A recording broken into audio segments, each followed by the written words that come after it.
दोस्तों, लोगों का मानना है कि डॉक्टर भीमराव अंबेडकर हिंदू धर्म के खिलाफ थे। वो इसीलिए क्योंकि उन्होंने देखा कि लोग अपने धर्म को ठीक से समझ नहीं पा रहे, जिससे लोगों को सम्मान अधिकार नहीं मिल पा रहा है। लोग आपस में ही जातियों में बंट रहे हैं। दोस्तों, अंबेडकर ने सिर्फ हिंदू ही नहीं बल्कि मुस्लिम, सिख और ईसाई धर्म को भी अपनाने से मना कर दिया, क्योंकि इन सभी धर्मों में वैचारिक आजादी नहीं थी। तो दोस्तों, आज हम इसी पर बात करने वाले हैं। तो ज्यादा देर ना करते हुए शुरू करते हैं आज का वीडियो। दोस्तों, भीमराव अंबेडकर का सपना था कि भारत जाति मुक्त हो, औद्योगिक राष्ट्र बने, सदैव लोकतांत्रिक बना रहे। लोग अंबेडकर को एक दलित नेता के रूप में जानते हैं, जबकि उन्होंने बचपन से ही जाति प्रथा का खुलकर विरोध किया था।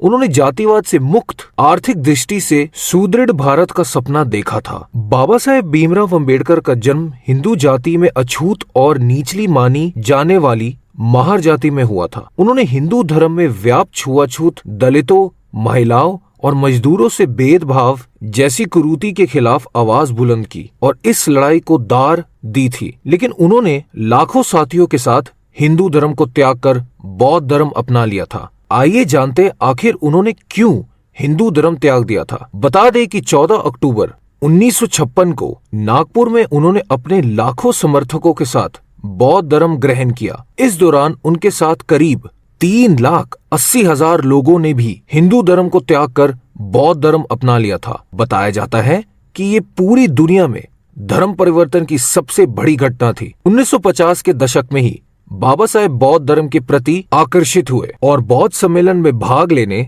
श्रीलंका, जो कि तब सीलोन था, वहां गए थे। अंबेडकर जिस ताकत के साथ दलितों को उनका हक दिलाने के लिए उन्हें एकजुट करने और राजनीतिक सामाजिक रूप से उन्हें सशक्त बनाने में जुटे थे, उतनी ही ताकत के साथ उनके विरोधी भी उन्हें रोकने के लिए जोर लगा रहे थे। लंबे संघर्ष के बाद जब अंबेडकर को भरोसा हो गया कि वह हिंदू धर्म से जाति प्रथा और छुआछूत की कुरीतियां दूर नहीं कर पा रहे, तो उन्होंने वो ऐतिहासिक वक्तव्य दिया जिसमें उन्होंने कहा कि मैं हिंदू पैदा तो हुआ हूँ, लेकिन हिंदू मरूंगा नहीं। उसके बाद उन्होंने बौद्ध धर्म की शरण ली। उन्होंने जो 22 प्रतिज्ञाएं ली, उससे हिंदू धर्म और उसकी पूजा पद्धति को उन्होंने पूर्ण रूप से त्याग दिया। हालांकि खुद उन्होंने इसे धर्म परिवर्तन नहीं बल्कि धर्म जनित शारीरिक, मानसिक व आर्थिक दास्ता से मुक्ति बताया। दोस्तों, आजादी के बाद पंडित नेहरू के मंत्रिमंडल में डॉक्टर अंबेडकर कानून मंत्री बने और नेहरू की पहल पर उन्होंने हिंदू कोड बिल तैयार किया, लेकिन इस बिल को लेकर भी उन्हें जबरदस्त विरोध झेलना पड़ा। खुद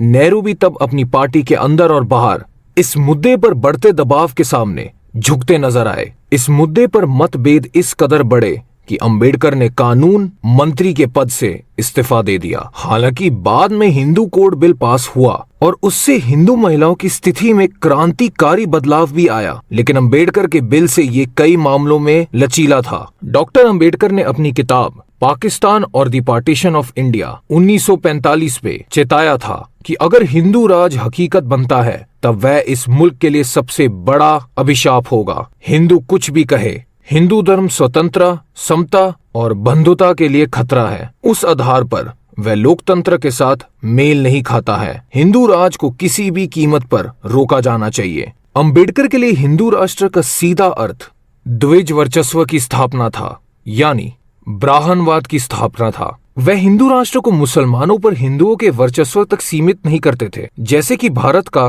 प्रगतिशील वामपंथी या उदारवादी लोग करते हैं। उनके लिए हिंदू राष्ट्र का मतलब दलित, ओबीसी और महिलाओं पर द्विजों के वर्चस्व की स्थापना था। डॉक्टर अंबेडकर ने अपनी किताब प्राचीन भारत में क्रांति और प्रतिक्रांति में स्पष्ट शब्दों में कहा है कि सबसे पहले तो हमें ये तथ्य स्वीकार करना होगा कि भारत में साझी संस्कृति जैसी कोई चीज ही नहीं रही है। ऐतिहासिक रूप से यहाँ 3 भारत रहे हैं, ब्राह्मण भारत, बौद्ध भारत और हिंदू भारत। इसी किताब में वे आगे कहते हैं कि मुसलमानों के आक्रमण से पहले ब्राह्मण धर्म और बौद्ध धर्म के बीच तीखा संघर्ष चला। इस संघर्ष में बौद्ध धर्म ने ब्राह्मण धर्म को पराजित कर दिया था। वह इसी किताब में लिखते हैं कि अशोक ने बुद्ध धर्म को राजकीय धर्म घोषित कर दिया। सचमुच यह ब्राह्मणवाद के लिए बहुत बड़ा धक्का था। इससे ब्राह्मणों को राज्य का संरक्षण मिलना बंद हो गया।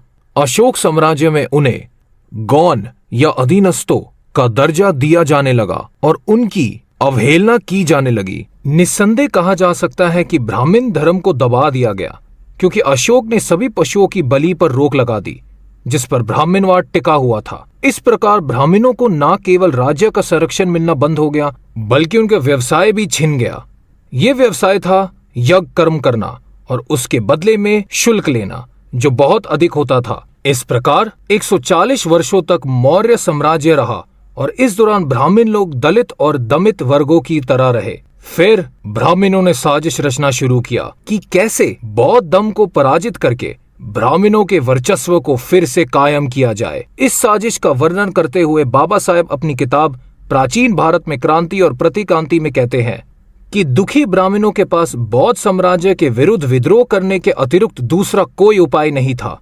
यही विशेष कारण था जिससे पुष्यमित्र ने मौर्य साम्राज्य के विरुद्ध विद्रोह का नेतृत्व किया। पुष्यमित्र शुंग गोत्र का था। शुंग लोग सामवेदी ब्राह्मण होते थे जो पशु बलि और सोम बलि में विश्वास करते थे। इसलिए समूचे मौर्य साम्राज्य में पशु बलि निषिद्ध होने और अशोक द्वारा जगह जगह शिलालेखों आदि पर उसकी घोषणा खुदवा देने से शुंगों को स्वाभाविक तौर पर अनेक कष्ट भोगने पड़ रहे थे। पुष्यमित्र एक सामवेदी ब्राह्मण था और अगर उसने ब्राह्मणों को हरास के लिए जिम्मेदार बौद्ध साम्राज्यों को नष्ट कर ब्राह्मणों का उद्धार करने और उन्हें अपने धर्म के पालन की छूट देने का बीड़ा उठाया तो ये कोई आश्चर्य की बात नहीं थी।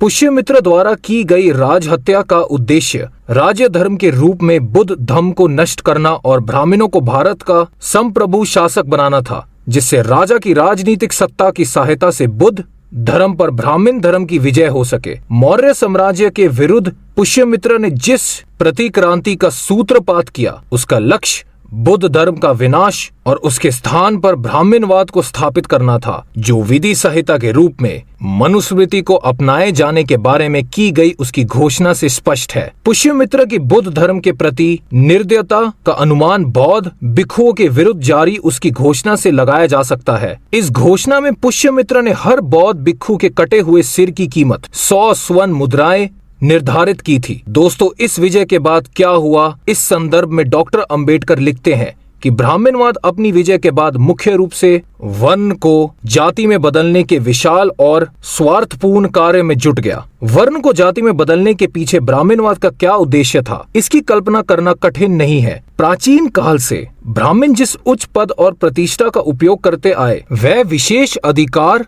प्रत्येक ब्राह्मण और उसकी संतति को गुण या योग्यता की अपेक्षा किए बिना निर्बध प्रदान करना ही इसका एकमात्र उद्देश्य था।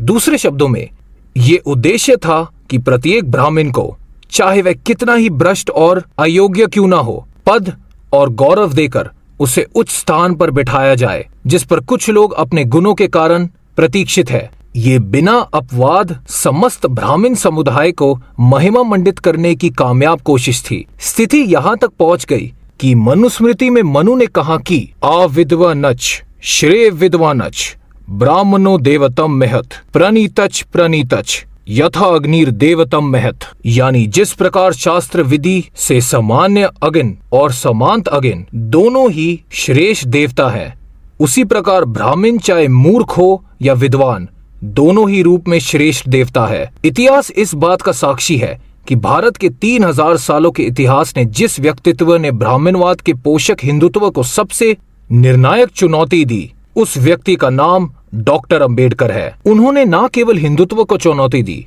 साथ ही उसका सामाजिक, राजनीतिक, आर्थिक और धार्मिक विकल्प भी पेश किया। उन्होंने हिंदुत्व को पूरी तरह से खारिज कर दिया और साफ शब्दों में कहा कि हिंदुत्व के पास मनुष्यता को देने के लिए कुछ भी नहीं है। उन्होंने अपनी किताब जाति का उच्छेद में गांधी के प्रश्नों का जवाब देते हुए ये बताया कि वह क्यों हिंदू और हिंदू धर्म से घृणा करते हैं। उन्होंने लिखा कि मैं हिंदू और हिंदू धर्म से इसलिए घृणा करता हूँ, उसे तिरस्कृत करता हूँ, क्योंकि मैं आश्वस्त हूँ कि वह गलत आदर्शों को पोषित करता है और गलत सामाजिक जीवन जीता है। मेरा हिंदुओं और हिंदू धर्म से मतभेद उनके सामाजिक आचार में केवल कमियां को लेकर नहीं है, ये झगड़ा ज्यादातर सिद्धांतों को लेकर है, आदर्शों को लेकर है। डॉक्टर अंबेडकर साफ शब्दों में कहते हैं कि हिंदू धर्म के प्रति उनका घृणा का सबसे बड़ा कारण जाति है। उनका मानना था कि हिंदू धर्म का प्राण जाति है और इन हिंदुओं ने अपने इस जाति के जहर को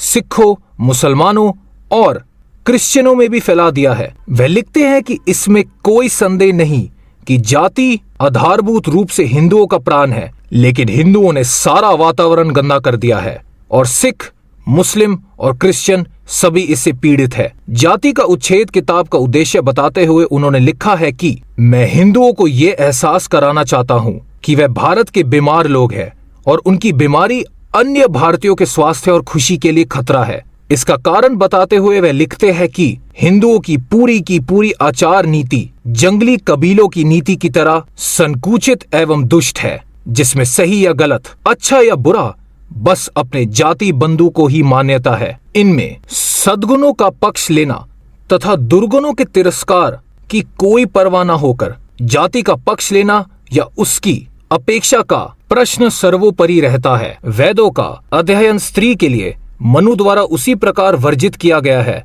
जैसे शूद्र के लिए। इस बात को मनु के श्लोकों के माध्यम से बाबा साहेब पुष्टि करते हैं। मनु लिखता है कि नास्ति स्त्रीणाम क्रिय मंत्र रीति धर्मे व्यवस्थित निरंध्य हयम मंत्राश स्त्रियो नित्यति स्थिति, यानी स्त्रियों को वेद पढ़ने का कोई अधिकार नहीं है, इसलिए उनके संस्कार वेद मंत्रों के बिना किए जाते हैं। क्योंकि स्त्रियों को वेद को जानने का अधिकार नहीं है, इसलिए उन्हें धर्म का कोई ज्ञान नहीं होता। पाप दूर करने के लिए वेद मंत्रों का पाठ जरूरी है। क्योंकि स्त्रियों वेद का अध्ययन नहीं कर सकती, इसीलिए वह उसी तरह अपवित्र होती है जिस तरह आस्थ्य अपवित्र होता है। दोस्तों, इन्हीं सब वजहों से बाबा साहेब हिंदू धर्म के खिलाफ थे। उम्मीद है आपको ये जानकारियां इंटरेस्टिंग लगी होंगी। तो मिलते हैं अगले वीडियो में।